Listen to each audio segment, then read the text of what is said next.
peu la température parce que Sarah Meyer doit gentiment être en train d'arriver à la salle d'échauffement. Oui, absolument, Pascal et Cédric. Pour rien vous cacher, Sarah Meyer n'est pas encore là. Mais on a vu quelques patineuses et pas n'importe laquelle qui raccorpille, qui vient d'arriver. Ça veut dire que Sarah Meyer, elle est où? Elle est sur le point d'arriver, là, vous pensez? On l'a pas vue encore passer, mais je pense qu'elle doit pas être très loin. C'est vrai qu'on est à 1 heure des 6 minutes d'échauffement. Ça serait normalement le moment d'arriver, de venir s'échauffer, de venir voir comment ça se passe.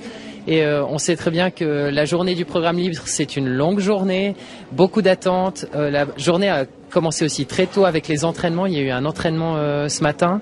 Ensuite, on rentre à l'hôtel généralement. On essaye de se détendre un petit peu, peut-être de regarder un film, de faire la victoire de Didier Cuche. La victoire de Didier Cuche, qu'on félicite.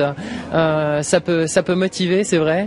Et puis après, c'est le moment de venir, de se préparer. Souvent, on se prépare un petit peu à l'hôtel déjà. Peut-être pour les filles, il y a la coiffure à faire, le maquillage.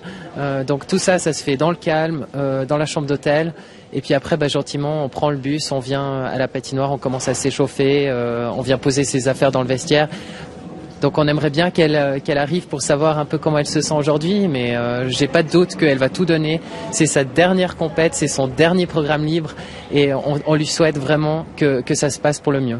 Vous savez ce qu'on va faire, Stéphane? On va rendre la parole à Cédric et à Pascal, et nous, on va être à l'affût. Et dès qu'elle arrive, Stéphane ira lui poser quelques questions, et après, vous nous direz tout, vous promettez? Voilà, je promets. Tout sur Sarah Meyer aujourd'hui. Et il tient toujours ses promesses, Stéphane.